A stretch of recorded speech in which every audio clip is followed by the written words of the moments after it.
Cristo é a vida, a ressurreição.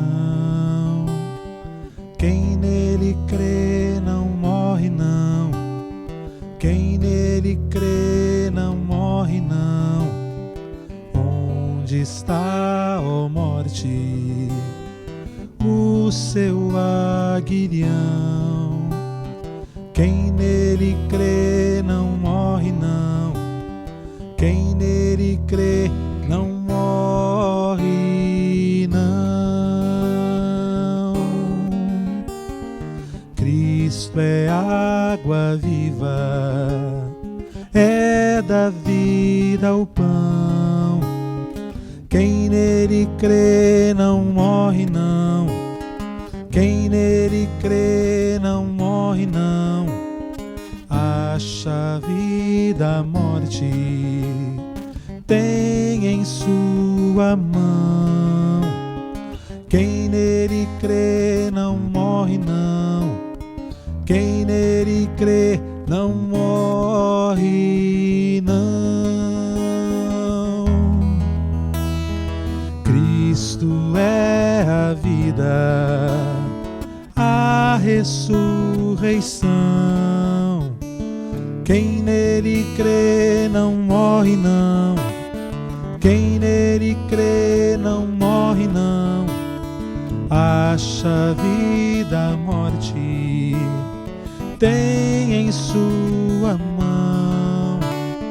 Quem nele crê não morre não, quem nele crê não morre não, quem nele crê não morre não, quem nele crê não morre não, quem nele crê não morre não.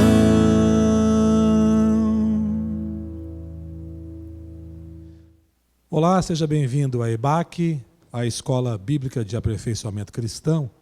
Essa é mais uma aula e a série que nós estamos estudando é Os Milagres de Jesus.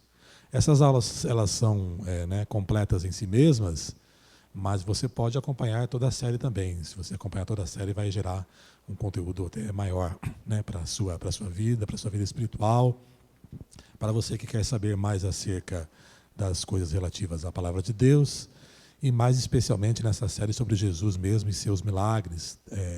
Aprendemos muito acerca de todas as coisas, não só dos milagres, mas de todas as coisas que são relativas ao ministério de Jesus.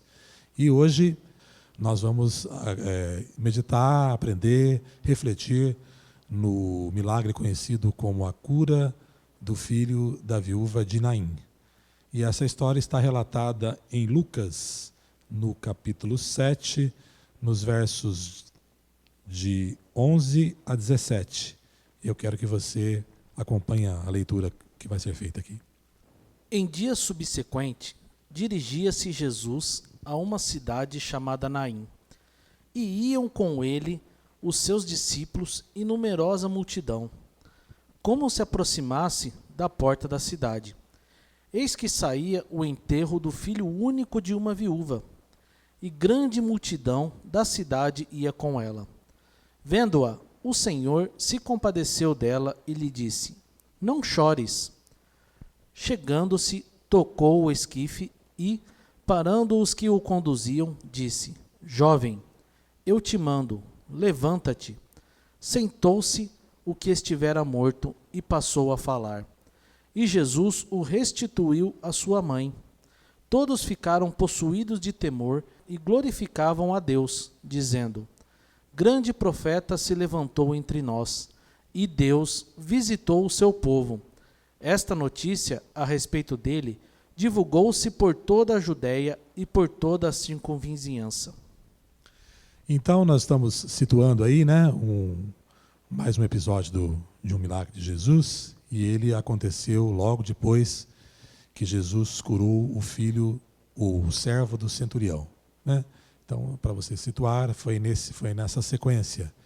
E isso aconteceu em Naim, que era uma cidade muito pequena, talvez uma vila mesmo, muito próxima de Nazaré, para a qual Jesus se dirigiu logo depois de ter realizado a cura do servo do centurião. E a multidão o seguia, o que era muito comum, né, por causa da repercussão e por causa dos milagres. Enfim, Jesus frequentemente tinha uma multidão o seguindo, e havia uma multidão seguindo Jesus. Quando eles entram na cidade, na vila de Naim, encontram-se com uma outra multidão que estava seguindo o enterro. Né? Curioso que duas multidões se encontraram. Né? E duas multidões que tinham em comum o fato de estarem seguindo filhos únicos. O filho único daquela viúva que havia morrido e o filho único de Deus, Jesus Cristo, o unigênito do Pai, e que depois passou a ser o primogênito de muitos irmãos. Né? Essas multidões tinham isso em comum. E multidões, elas se reúnem, elas se fazem, elas se aglomeram, elas se compõem pelos mais diversos motivos. Né? Só aqui nós temos dois. Uma multidão seguindo o enterro e uma multidão seguindo a Jesus, um profeta, um homem de milagres. Então haviam duas multidões já com interesses distintos, né, se formando e se encontrando. E há multidões que se formam também para reivindicar, para protestar, de maneira pacífica, às vezes, de maneira violenta, às vezes. Há multidões que se reúnem para celebrar o título de um time, a vitória de um time, ou uma grande festa popular. Há aquelas outras multidões também que se reúnem porque estão num ponto de convergência qualquer, né? Uma estação de metrô, por exemplo, e aí todos têm os seus destinos distintos, né? Uns vão para casa, outros vão para o trabalho, outros só estão passando ali a caminho de outro lugar, é só uma parada de caminho, mas enfim, são multidões que se encontram por todos esses diversos motivos. Mas o que as multidões têm em comum é que elas se dispersam. Multidões não duram muito tempo, né? Multidões são efêmeras. Não há multidão que dure 100 anos, não há multidão que dure 10 anos, não há multidão que dure 1 ano, não há multidão que dure 1 mês, no máximo alguns dias, né? Mas sempre elas se dispersam. Então as multidões são passageiras, são efêmeras, por mais que os motivos que as reúnam possam ser contundentes, possam ser pesados, possam ser fortes naquele momento, elas duram só o tempo que tem de durar uma multidão. E é engraçado que Deus não se organiza a partir disso, né? Jesus não escolhe ou não fazia as coisas para que as multidões o seguissem. Ele ia fazendo e as multidões o iam seguindo. Ele não escolhia os seus melhores discursos para as multidões, ele não escolhia as suas melhores curas para as multidões, mas ele ia fazendo, e a consequência do que ele fazia eram as multidões. Um dos textos que eu mais gosto na Bíblia e que tem uma das verdades mais preciosas em Deus está em João capítulo 4, versos 23 e 24. Mas vem a hora, e já chegou, em que os verdadeiros adoradores adorarão o Pai em espírito e em verdade, porque são estes que o Pai procura para seus adoradores. Deus é espírito, e importa que os adoradores o adorem em espírito e em verdade. Então, nesse texto, Jesus está mudando um paradigma, né? De que não há um lugar de adoração, que ele é adorado em todo lugar, mas ele é adorado na pessoa, na própria pessoa, na verdade do Espírito, né? E não está dizendo isso para uma multidão, disse isso para a mulher samaritana, né? A gente sabe disso porque essa mulher depois foi divulgar essa conversa que teve com Jesus, e isso chegou até nós através do Evangelho de João. Mas, digamos, é uma verdade gigantesca da Bíblia que foi dita a uma pessoa só. Há um outro texto, João 3,16, esse você sabe de cor, né? Porque Deus amou o mundo de tal maneira que deu o seu Filho unigênito para que todo aquele que nele crê não pereça, mas tenha vida eterna, né? Que a gente pode dizer que é uma síntese da Bíblia. E esse texto foi dito para Nicodemos, de noite, né? Só Jesus e ele. Nicodemos foi procurar à noite porque não queria ser visto com Jesus, né? Era um fariseu que creu em Jesus, mas não queria ser visto por ele. E, no entanto, Jesus deu essa outra verdade enorme, gigantesca, né, da Bíblia, também numa conversa pessoal. O que nos remete ao trato que Deus dá conosco, né? Deus nos trata conosco individualmente e nos encontra também individualmente, ainda que estejamos na multidão. Vou pedir para o Daniel ler o verso 11 e 12 de novo de Lucas 7. Em dia subsequente, dirigia-se Jesus a uma cidade chamada Naim, e iam com eles os discípulos e numerosa multidão. Como se aproximasse da porta da cidade, eis que saía o enterro do filho único de uma viúva, e grande multidão da cidade iam com ela. Agora lê o 13. Vendo-a, o Senhor se compadeceu dela e lhe disse: Não chores. Veja que nesse texto Jesus enxerga esta viúva na multidão, né? Ele olha, ele a observa no meio daquela multidão, e o texto diz que ele se compadece. Então, a grande virtude que Jesus tem, e como ele nos trata, estejamos nós na multidão ou não, é que ele se compadece. Há um outro texto em que Jesus fala sobre a multidão, que está em Mateus capítulo 9, verso 36. Vendo ele as multidões, compadeceu-se delas, porque estavam aflitas e exaustas como ovelhas que não têm pastor. Então veja que Jesus, a primeira verdade que eu aprendo nesse texto é que Jesus se compadece. Seja da multidão que tem uma causa comum, como essa que nós vimos agora, que eram como ovelhas que não têm pastor, seja da multidão que se apresenta às vezes com uma causa diversa, mas que no meio dela há uma pessoa que tem uma dor da qual só ela sabe. Aquela multidão que acompanhava aquela mulher viúva, certamente foi solidária, né? Certamente estava ali para solidarizar-se com ela. Mas a dor da perda do filho, daquela dor, só ela quem sabia. Então, meu primeiro aprendizado nesse texto é que esteja eu na multidão, esteja eu sozinho, seja a minha causa a causa comum a toda a multidão, seja a minha causa apenas a minha causa, de todas elas, Jesus se compadece, né? Ainda no verso 12, no verso 13, Jesus diz àquela mulher: não chores, né? E é curioso porque o não chores poderia ser uma palavra apenas de consolo, não fosse Jesus que estivesse dizendo isso. Quando Jesus diz não chores, ele diz com a autoridade e com a certeza e com a perspectiva de quem pode enxugar o pranto daquela mulher, definitivamente, né? É o que nós vamos ver no verso 14 agora. Chegando-se, tocou o esquife e, parando os que o conduziam, disse: Jovem, eu te mando, levanta-te. Então veja, no verso 14, Jesus ordena àquele jovem que ressuscite. A razão do pranto daquela mulher, da tristeza, era a perda do filho.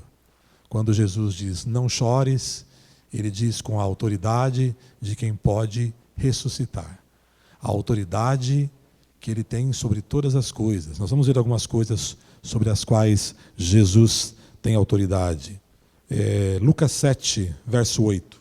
Porque também eu sou homem sujeito à autoridade, e tenho soldados às minhas ordens, e digo a este: vai, e ele vai, e a outro: vem, e ele vem, e ao meu servo: faze isto, e ele o faz.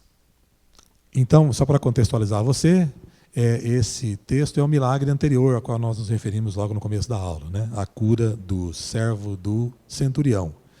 E o centurião, reconhecendo de imediato que Jesus era alguém de autoridade, disse: o senhor não precisa nem ir na minha casa, eu não sou digno.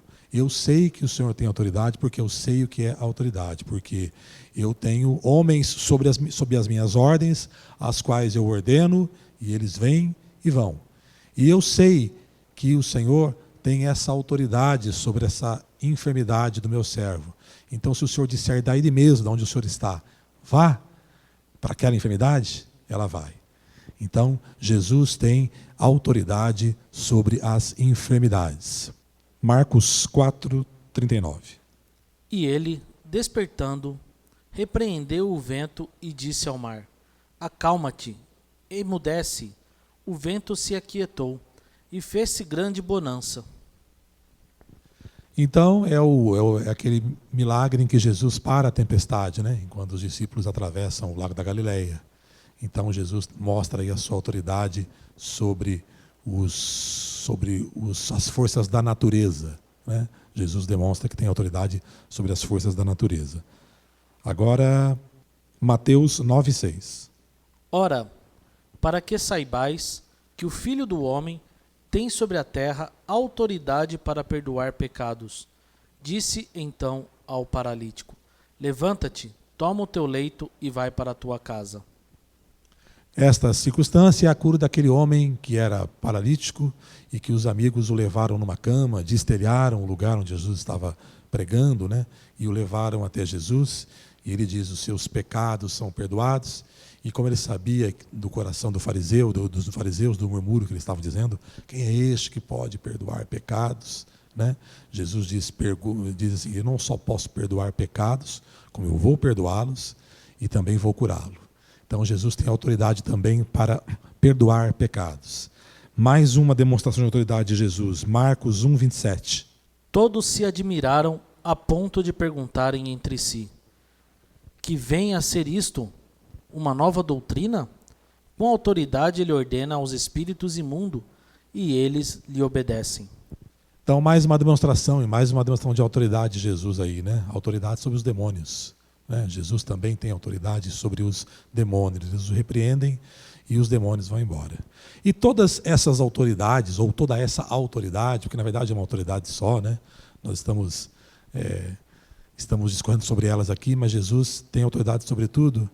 Mas elas são, no fim, o fim delas todos, e se Jesus não intervém, e o que nos causa mais medo, né? O nosso medo da tempestade, o nosso medo da enfermidade, o nosso medo do pecado, o nosso medo até de ataques do diabo, o que nos produz mais medo realmente, que todas essas coisas terminem como consequência a morte. E a morte, no fim das contas, é o que mais nos assusta mesmo. A morte é do que mais nós temos medo, né? E a morte, sabemos que a morte é inexorável, ela vai acontecer, mas muitas vezes as circunstâncias da vida nos trazem a sensação de morte, né?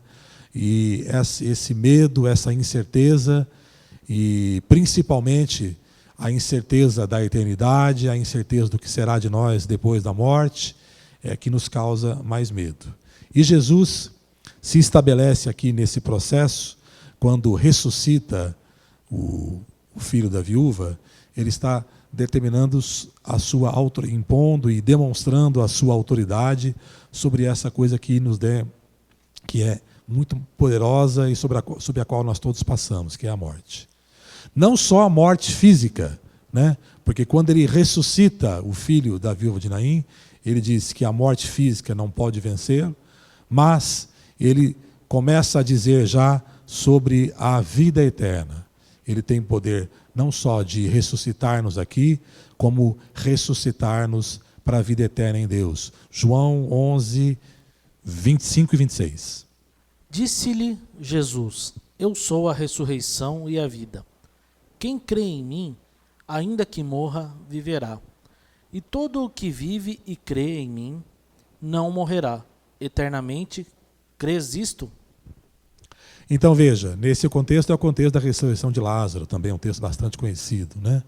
Jesus também nessa ressurreição afirma o seu poder, não só sobre a vida humana aqui na terra, o poder de ressuscitar, como o poder de ressuscitar para a eternidade.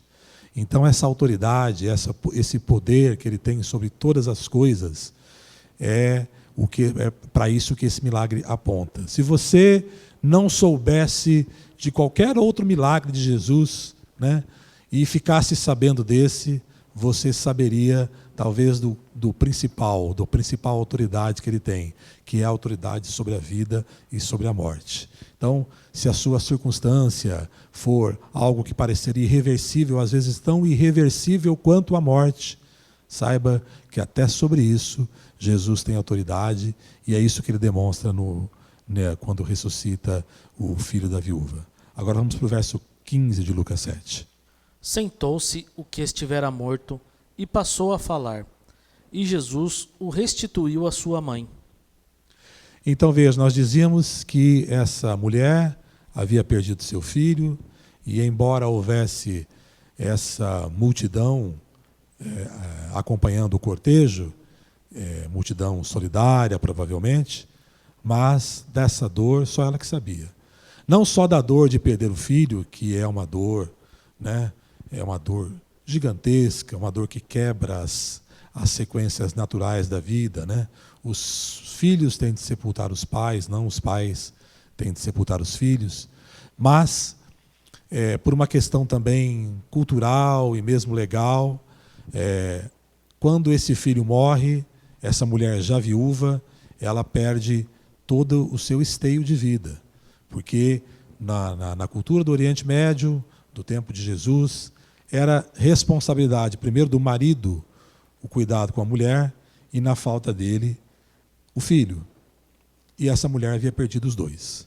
Então, você veja em que situação desesperadora ela estava. Porque, como eu disse, aquela multidão poderia estar lá, poderia estar solidária naquele momento, mas as multidões são efêmeras, né? As multidões se desmancham. E muito provavelmente aquela mulher se veria numa situação em que ela passaria apertos por não ter quem a sustentasse. Só para você mostrar uma ideia, o texto de 1 Reis, capítulo 17, verso 12. Porém ela respondeu, tão certo como vive o Senhor teu Deus, nada tenho cozido. Há somente um punhado de farinha numa panela e pouco de azeite numa botija. E vês aqui, apanhei 2 cavacos e vou preparar esse resto de comida para mim e para meu filho. Comê-lo-emos e morreremos. Veja, esse é um trecho de uma história, de um dos milagres mais fantásticos da Bíblia, né? Que é o milagre da multiplicação do azeite e da farinha na casa da viúva. Mas eu quis trazer apenas esse versículo para que vocês vejam como era o contexto mesmo, né? A viúva era uma situação de fome na terra, não chovia, e essa viúva não tinha uma perspectiva. Ela ia comer e morrer. Essa ainda tinha um filho, né? Provavelmente uma criança, né? Um jovem. E ela não tinha qualquer expectativa de ser ajudada, né? Porque, mesmo que houvessem leis para que isso fosse feito, não raro isso era descumprido. Isaías capítulo 1, verso 17. Aprendei a fazer o bem, atendei à justiça, repreendei ao opressor, defendei o direito do órfão, pleiteai a causa das viúvas. Então, esse texto, para contextualizar, é o capítulo 1 de Isaías, em que Deus está dizendo ao povo que está farto das suas cerimônias, das suas festas, do seu culto, das suas solenidades, enquanto o povo se apresenta diante de Deus com toda essa pompa, cumprindo todos os rituais, as viúvas estão desamparadas, né? Aquilo que eles têm de fazer, que Deus determinou que eles fizessem, eles não fazem, preferem os cultos hipócritas, né? Então você vê que o contexto era esse. Embora houvesse essa obrigação, não raro essa obrigação era descumprida. As viúvas, depois que perdiam seus maridos, dificilmente teriam apoio de outras pessoas, conforme esses textos e esses contextos mostram. Então, eu aprendo com esse milagre também que Jesus nos restitui a esperança, né? Jesus nos coloca de volta num lugar estável, né? Num lugar onde nós podemos recomeçar, num lugar da onde nós podemos partir novamente. Ao ressuscitar aquele filho, aquela viúva teve ressurreta a sua esperança, porque aquele filho poderia e iria cuidar dela na velhice dela, né? Então, aliás, na vida toda, né? Especialmente na velhice. Mas ao curá-lo, Jesus restituiu, aliás, ao ressuscitá-lo, né? Jesus restituiu a esperança para aquela mulher. Vamos ler agora o verso 16 e 17. Todos ficaram possuídos de temor e glorificavam a Deus, dizendo: Grande profeta se levantou entre nós, e Deus visitou o seu povo. Esta notícia a respeito dele divulgou-se por toda a Judéia e por toda a circunvizinhança. Então veja que o milagre tem uma repercussão, né? Ele tem uma consequência imediata, que é uma repercussão, né? As pessoas começam a falar dele. E é curioso, né, que esse milagre aconteceu na Galileia, que é onde Lucas, Marcos e Mateus se prendem a maioria das vezes para relatar as vidas de Jesus, a vida de Jesus, né? João apenas que relata o ministério de Jesus a partir da Judéia. Mas o milagre chegou até a Judéia, né? Ficaram sabendo lá do outro lado, né, de que Jesus havia feito este milagre. E também no verso 16 nós percebemos que este milagre atribuiu a glória a Deus, né? Este milagre apontou para o ministério de Jesus também, porque o povo reconheceu que havia ali, no meio deles, um profeta, alguém que era realmente enviado por Deus. Jesus não fazia milagres por fazer, né? Embora todos os milagres tenham esses efeitos imediatos, né, e especialmente na vida de quem recebe, né, essa viúva recebeu o seu filho de volta, aquele homem do capítulo anterior que nós citamos aqui recebeu o seu servo curado, e, enfim, tantos que foram curados, libertados por Jesus, libertados de demônios, as intervenções de Jesus contra as forças da natureza, enfim, todos esses milagres têm resultados e aplicações imediatas na vida de quem recebe. Os milagres vêm para o bem mesmo, eles são necessários. Mas, acima de tudo, os milagres são para apontar e para testificar a glória de Deus e o ministério de Jesus, que Jesus realmente é o Filho de Deus. Mais para frente um pouquinho, Lucas 7, do 20 ao 22.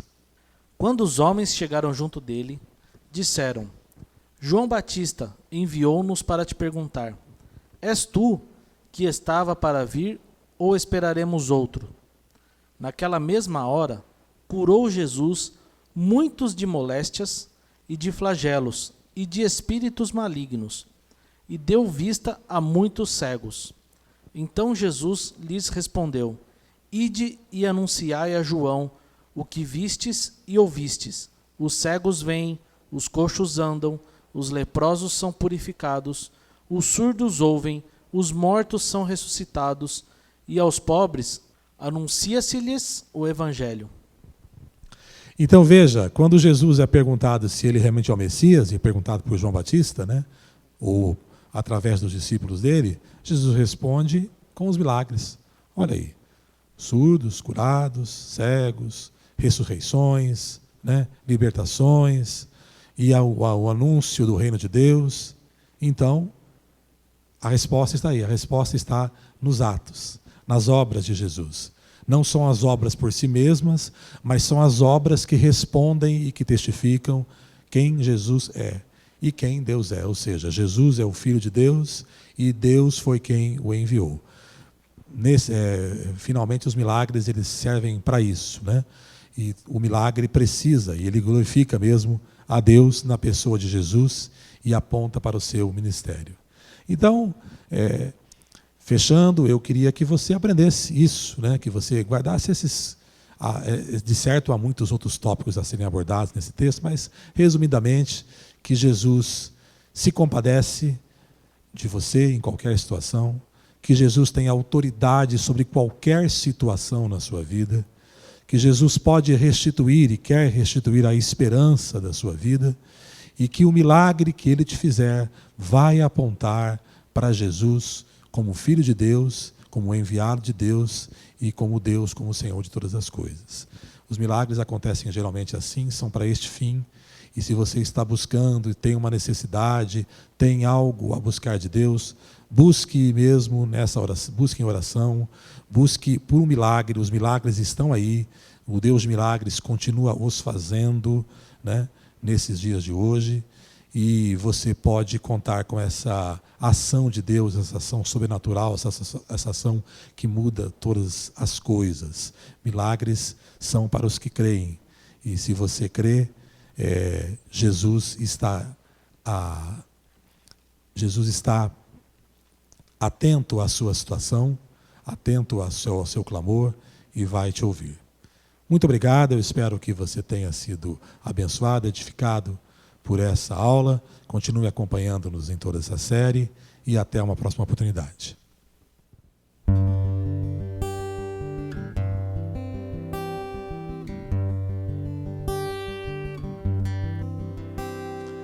Cristo é a vida, a ressurreição. Quem nele crê não morre não.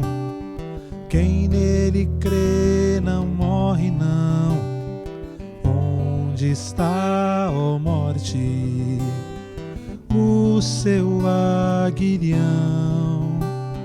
Quem nele crê não morre não. Quem nele crê não morre não. Cristo é água viva, é da vida o pão. Quem nele crê não morre não. Quem nele crê não morre não. A chave da morte tem em sua mão. Quem nele crê não morre não. Quem nele crê não morre não. Cristo é a vida, a ressurreição. Quem nele crê não morre não. Quem nele crê não morre não. A chave da morte tem em sua mão. Quem nele crê não morre não.